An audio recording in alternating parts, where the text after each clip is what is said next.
What's going on, everybody? It's Professor J, kicking things off for another brand new week of the Post Power Play Fantasy Football Show.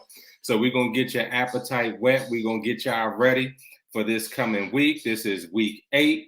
We're going to get you ready for tonight's games, let you know the sensible picks about your for show starts and your definitely for show sit-ems. So you guys are prepared and good to go. Well, as customary, let me go ahead and intro the show. This is the Positions on Sports Talk Show, post live streaming on Facebook Live, and our Positions on Sports Talk Show YouTube channel. You can also check us out on Twitch. We are a sports show made for the fans from the perspectives of true fans, presented by lifelong sports fans. We will provide our opinions and positions on the hottest topics in sports. So the Post Power Play Fantasy Football Show, tonight we're going to give you those sensible picks, the top dogs, the sleepers, the hitters, the quiet storms, the closers, and definitely we're going to make sure you got your injury report all ready to go so you know who you might want to take a chance with and who you might want to put on that bench or put on the IR for the week. So again, I'm riding solo tonight. We'll be back full house before you know it. But right now, we got to make sure we keep everything rolling, keeping everything smooth. So shout out to Jay Wills, Sense, J3, and Big Reg. And of course, shout out to all of you for joining me at this very hour. So let's go ahead and jump right into our injury report for the day. And then make sure that you're checking on Sunday before game time. 11 o'clock is a good hour to check the injury reports to see who may have been a surprise and they're out, who would be a surprise and who will actually play. You know what I'm saying? Because by then they would have already gone through their pre-game warm-ups. So be careful because it's Thursday. I'm just giving it to you like it is right now, but make sure over the weekend, Saturday and Sunday morning, you do your due diligence before you actually are set with your lineups. All right, J.J. Watt, I'm sure you heard about that. I mean, it's the biggest news of the week in professional football. He has a shoulder injury and likely to undergo season injury ending surgery. Why can't I talk today, y'all? Probably because I'm trying to get this done so I can get back to work. You know how it is. You fit this stuff in when you can get it in. And because we don't want to leave you without a podcast to step to, we're trying to make sure we getting this in. So it's still a team effort, even though you see me on the solo on the hot mic right now. All right, Jonnu Smith has a shoulder injury. He's limited in practice this week. So I would say he hasn't had a big year. He's had some spots, but he's not a great fantasy pickup. So you guys should be very careful with that. All right, TJ Hawkinson, who has played very well at spots this year, but he has a knee and ankle injury and was limited in practice this week as well. So be careful with him. Knees can be tricky, especially for big tight ends, but he also has an ankle.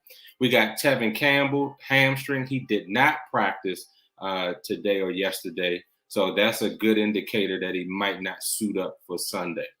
T.Y. Hilton, his quad. So T.Y. Hilton is kind of like many of the other guys, Samuels for Washington, who just have these lingering injuries and they can't stay on the field. Julio Jones is now falling into that category as well. He didn't practice, nor did T.Y. practice, yesterday or today. George Kittle, he's expected back from his calf injury, but it won't be this week, y'all. It'll be in week 9. So make sure you still have him on the bench. Antonio Gibson, he has a shin injury, all right? But he's been toughing it out. The problem with Antonio Gibson, and I have him on my team, and I've been torn, is that he keeps fumbling that rock. Even though he played through a shoulder injury, he's playing through the shin, the fumbling has got to stop because it's costing him, it's costing the team. So I'm definitely losing fantasy points with the fumbling. So if you have Antonio Gibson, if the next person in line, your RB2 or whatever, your flex, isn't going to get you the same amount of points, then you roll the dice with Antonio Gibson, even though he was limited in practice this week. But he's been that way for the last 3 weeks. Devonta Adams, well, COVID, you know what's going on with him. He didn't even travel with the team. Miles Sanders has an ankle injury. He didn't practice the last couple of days. Donovan Peoples-Jones has a groin injury. Again, he didn't practice the last couple of days. De'Ami Brown, same thing.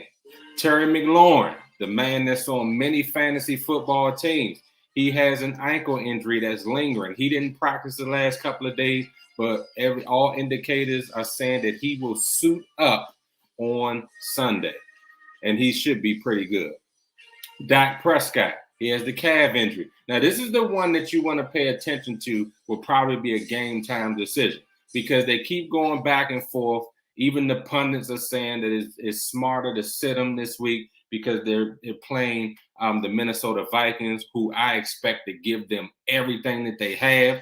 And I mean, even if Dallas doesn't win this game or he doesn't perform well, isn't it better long term to go ahead and sit Dak this week? So even if they don't do it in real life, I'm talking to all of you in fantasy land. It might help for you to give him a reprieve this week because he may not give you those points and numbers that you expect. Jarvis Landry has a knee issue. Been battling that. So he didn't practice the last couple of days. That's going to be tough. Even if he toughs it out and plays like Odell Beckham did as well, they both left the game due to their respective injuries. Anthony McFarland Jr. has the knee. He's been activated from the 50-man, on the 50-man three-man roster from the IR, but he hasn't been playing. I would probably sit him as well if you have him. Baker Mayfield, he's in that same realm as Dak Prescott, even though his injury seems to be it'll take him a few weeks for him to recover from because he definitely doesn't want to have any season-ending surgery because the Browns are in that middle ground and still fighting for their division. And he's feeling some of the footsteps creeping in, probably listening to too many people, but Baker needs to stay the course. But for our purposes, you should sit him. Kadarius Toney, ankle, he's trying to work back in, but you should sit him. Rob Gronkowski, he'll be playing in week 8. Now, Rob plays hurt, and y'all notice it's been that way for the last 5-6 years. He'll put the pads on, and he'll go out there and play, and he'll still make a couple of big catches for Brady. So I would say he's played with injuries before. You can go ahead and start him because I think he'll still pay some dividends, better than most of the other tight ends in the league. Saquon Barkley coming back off the ankle. You know what you should do there. Antonio Brown, he's been spotted on crutches this week. So I don't know if that's a decoy thing. Antonio Brown is funny like that. He'll mess with people's minds, and then he'll be out there blowing past people for an 80-yard touchdown. So use your discretion there. Tyrod Taylor is expected to start on Sunday, but I wouldn't start him. Khalil Mack has a foot injury, and you know that linebacker, when he plays side to side and he can cover that field, if he has any foot injury, I'm not sure I would start him this week. Jabril Peppers is out for the season, ruptured ACL. That's terrible. So go ahead, put him on your IR and pick up your next defensive back that you need to continue on. Marquez Valdez-Scantling, he has a hamstring injury. They're saying that he'll return. They're probably forcing him back because Rodgers doesn't have anybody else. But I would be very skeptical about that because he's coming off of hamstring injury that put him on the IR. So needless to say, I know Rodgers needs some help, but he's probably not the one. Same thing with Alan Lazar. He's on COVID-19, so he's not playing either. Jerry Jeudy, ankle injury. He's supposed to return, but again, I wouldn't start him. Will Fuller the fifth, finger, he's expected to play this week. He may be a good start because Will come back. He's come back off an injury on fire, sort of like Deshaun Jackson, but don't expect him to finish the season. So if you have him, you might be good for a couple of weeks because he's healthy, but not a long-term solution. So with J.J. Watt out, we put Chandler Jones in. So you can probably feel confident at playing your Arizona Cardinals defense and special teams. Odell Beckham Jr., shoulder, we know about him. I spoke about him along with Landry. Okay, so those are your key injuries for this week. Be careful, y'all. That's all I can say. All right, the honors. So the top dog from last weekend in the NFL, I got to give the top spot to Jamar Chase, wide receiver. He balled out against the Ravens. It was sad to see them to come in town and just stomp a mud hole into the Ravens. But we got to remember the Ravens have injuries. So when they play really solid teams that can really go after it, then it'll be tough for them to win, even if they're at home. But expect the Ravens to get healthy and to still make some noise. I'm not conceding the division to the Bengals just yet. The Ravens will get healthy. Number 2 top dog, none other than Tom Brady. I hate saying it, but against the Bears, he was lighting it up again. I mean, Tom is like he's ageless. I mean, it's amazing what you can find in a quarterback when you can keep him upright. Tom, for his career, has not had to run for his life, and that shows you a lot. People like RG3 might still be playing if, you had a line to protect these guys. So greatness there, yes, I'm saying it. Greatness has to do with keeping your quarterback upright. People need to take some lessons from what has been done for his career. Sleepers for this week. I got Kirk Cousins, quarterback, Vikings versus the Cowboys. The Cowboys are riding high. We get it. But I still think that secondary can be gotten, and they're a little suspect. I know Diggs from Alabama is balling out, but he's been grossly out of position a lot. So y'all don't see it or notice it because he's getting the interceptions. But he can be beat on double routes, and Thielen definitely can get him. Jefferson can get him. So I'm telling you, look out, because Kirk always has great games against the Cowboys. Don't ever forget that, even when he was here in Washington. So I expect him to do the same things up there. So he's a sleeper this week because people don't expect it. Joe Mixon, running back Bengals. I know he's been banged up for much of the last 2 seasons, in and out of the lineup, but they're playing the Jets Jets. I expect him to have a feast. So he's my second sleeper for the week. Quick hits. And I just mentioned it with Kirk. I got Adam Thielen and Justin Jefferson together, wide receiver for the Vikings. They will have a good day against the Cowboys. And the Cowboys are traveling. So they usually look a little different, I might say, when they're not in the confines of AT&T Stadium. All right, and my second quick hit is Mike Evans, wide receiver Buccaneers. He has been on the receiving end, especially with Gronk out, of many of Tom Brady's, now over 600 touchdowns, and I expect him to do it again. My quiet storm pick for the week, just one of them, James Conner, running back for the Cardinals. I think Conner will have a field day against this Packers defense that they have just been slumming. And I found out why when they played Washington. I didn't know that they had Joe Burry as their defensive coordinator. Remember, Joe Burry was here with the talent we had on defense. He ran them straight down the toilet. So he's doing the same thing in Green Bay. He is trash. Why does he keep getting defensive coordinator jobs? And James Conner has hit the fountain of youth. I know they got rid of him in Pittsburgh, but dare I say that his lack of productivity in Pittsburgh was more due to that sorry line that they had. That's why Ben was getting crushed. But now he's with a much better line and playing on a better team, and you see that he's shining. So he is my quiet storm pick for the week. So let's go to the closers. Now, this is going to surprise y'all, but I think it's really going to happen. Washington football team defense and special teams combined versus the Denver Broncos.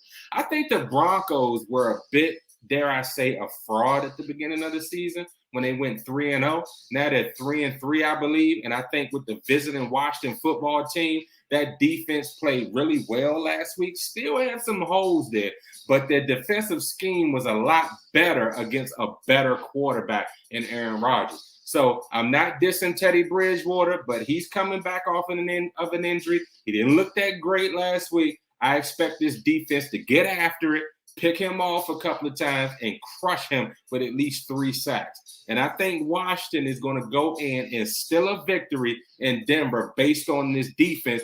And don't forget special teams. Number 1, he's back there running those kickoffs and punt returns back, and he has shown that he has the speed to be able to break along. Can't remember his name because until he does something spectacular, because they've been whacked in special teams so long, I just call him number one. I do know his name, but until he does something, he's just number one. But I think he can. That's why I'm mentioning him. Closer, Justin Herbert. I think Mac Jones is on the up, but Justin Herbert is up there even more. And I think Mr. Herbert is going to bring the Chargers to a nice victory. It's going to be a close game, but I think that they'll get it done. I think Belichick will have a nice defensive game plan for Mr. Herbert, but I think he pulls it out on the last couple of drives in this game. Derrick Henry, how can I say it? He's going to close out the Colts in a hard-fought game. I know that defense is great. But I think in the fourth quarter, you have seen Derrick Henry smash mouth and just rip the hearts out of so many good defenses in this league. And I think that he'll be able to do the same thing against the Colts in a victory. All right, so now let's get to the sensible picks. Yes. All right. So Cinch sent these on over airmail to me. So now I'm about to make sure I do due diligence and give them to you how he has written. So the for show starts. Joe Burrow versus the New York Jets. I can't argue with that. No need to give an explanation on that one. Darrell Williams versus Kansas City. He had a solid performance against Washington. Yes, he did in week 6. And with that, Giants D playing the way they are, I can see that happening again. Cortland Sutton versus Washington. Washington's secondary is suspect, to say the least, especially in these past 2 games. You can't argue with that. I think the front four would do a much better job at getting at the quarterback because they harassed Aaron Rodgers. Our linebackers, shout out to Jamin Davis, actually started to show a heartbeat against the Green Bay Packers. So I think you'll see that here. But your comment, Sense, was about the secondary. Can't really argue with that there. So you heard it here. Start Cortland Sutton. Robert Tonyan, and I agree with this because since you got it wrong last week, Tonyan actually had a good game last week, and I think he's back.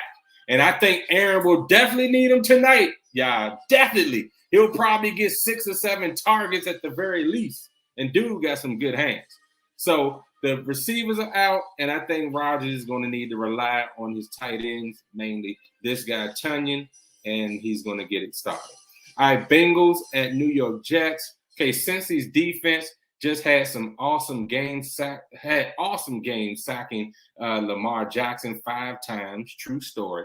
Expect them to do the same, if not more, to Flacco. Oh, that was terrible, Sense. Did you really call him Flacco? The man is a Super Bowl champion.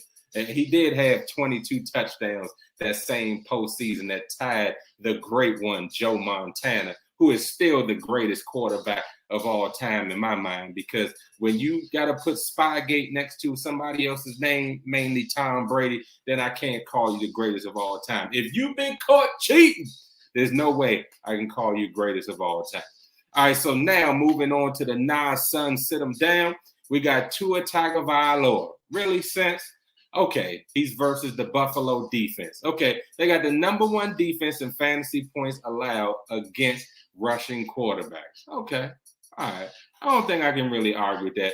Tua did have a great game last week after everybody was trashing him, putting him in all kind of trade rumors, even coming here to Washington, right?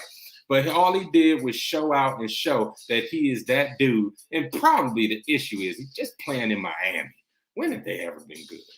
All right, Melvin Gordon versus the Washington football team, or their defense rather, has been doing well, surprisingly, versus running backs, only allowing Aaron Jones of Green Bay 39 yards last week. And that is good, Sense. That's a great way to point that out. Melvin Gordon is an up and down running back anyway. And I think against this defense with the linebacker play getting much better, I don't think he's going to be wide open on those screens that he like to do. And he's certainly not going to carry the rock up the middle on this defense. So I think you got something there. And I will say this. Moving Landon Collins more to that hybrid linebacker spot will probably pay much better dividends for this defense because you got Jamin Davis learning.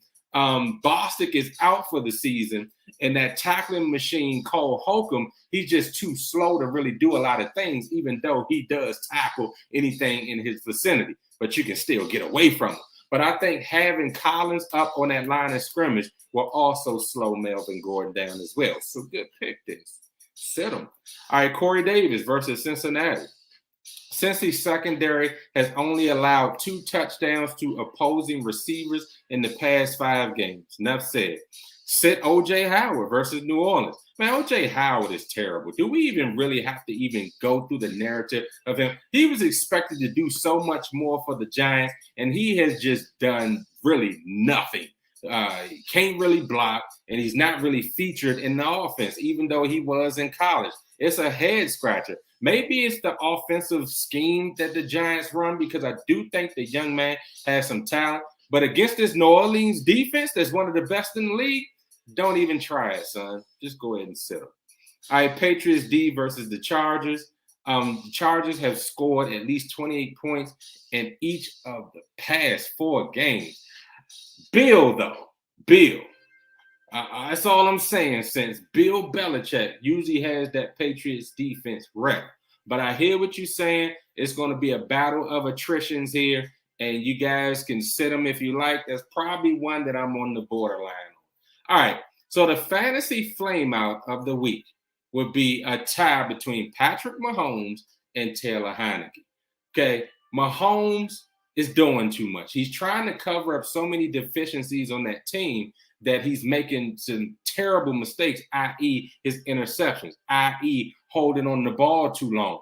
His line is not ready yet. They got a couple of rookies on there, and Andy and Bieniemy need to figure out a different scheme to protect their quarterback. Otherwise, he won't finish the year. He took a nasty hit. He passed concussion protocol, but he really looked bad in that last game. And Taylor Heineke missed the I don't want to take a hit to get a touchdown. That touchdown would have changed the complexion of the game to make it 21-14, shifting the momentum to the Washington side, which could have helped them to at least get a little bit closer. I'm not saying they would have won the game, but it wouldn't have been such a lopsided score if he had just ran in instead of that, whatever that was. Either he didn't understand the rules or he was just really chicken about taking a hit. Either way, he let the team down. All right, so let's move on to who you got so we can close this thing out. All right, so we got tonight, we have a slugfest between the Packers and the Cardinals. I mean, make no mistake, you will have some fireworks tonight, even though Rodgers is missing some wide receivers. You will have some good play from these boys tonight on both sides of the ball. So I do believe Arizona will be tested, but they will come out with the victory. But I don't think it's going to be this lopsided game like many people think. And if they're not careful and Aaron Rodgers actually has an unbelievable game, they could lay down the first loss for the Cardinals, which I wouldn't be too surprised about because it's Aaron Rodgers. I mean, what do you expect? All right. So who's on your fantasy teams tonight? Who you got playing tonight? You got Rodgers, Jones, Aaron Jones, that is, Tanyan, Murray, the other Jones, Chandler Jones, Kirk, or Green. I mean, who do you have? Or do you have Connor or Hopkins? Just let us know. You can hit us up on our social media. What you think is going to turn out tonight, who you think is going to win, and who you think is going to shine. Our team is mostly leaning on the Arizona Cardinals, but like I just said, if Aaron Rodgers has that Madden video game type of performance like he's capable of doing, and like the receivers just have stick them on their gloves and they catch everything, then let me tell you, this can be a great game tonight. For my money and for everything, if I had another great quarterback, I would probably sit Aaron Rodgers tonight because I've been watching some of his other receivers, man. They can't catch. And when he throws the ball up, see, he used to greatness out there catching them bombs and stuff. These young pups, and this was part of the reason why he was complaining about why they didn't get them some more offensive firepower, because he knew what they had in training camp. But that's just my opinion. I would sit Aaron tonight, a full well knowing that he could have that type of Madden game. But I think this defense will be ready for him, even without J.J. Watt. Like I said, you got Jones coming back in the lineup. I just think that it's going to be a bit more Arizona than it is Pack. But anyway, that's who we have. That's who I got. Who you got, let us know on social media. and we will act accordingly. So that is our post power play fantasy football show for this week.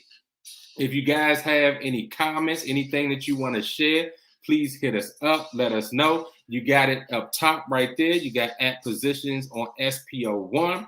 You can also hit us up on Facebook, Positions on Sports Talk Show, our YouTube channel. Yeah, just let us know what you're thinking, because we can hit it back to you. We can make sure we ride together, or we can just make sure we have a nice little debate. That's how we do. But we love to have fun, and we appreciate each and every one of you guys. Shout out to everybody on the post fantasy football team. We getting it in tonight. We've been having a lot of banter back and forth. We have some undefeated folks in our league. I'm not doing so hot this year, but as the commish, I always have fun, win or lose, because I get to see the whole league, really going after each other and doing wonderful things in the interim. All right. So God bless you guys, and I will holler at you next week. Same time, same bat channel. Peace.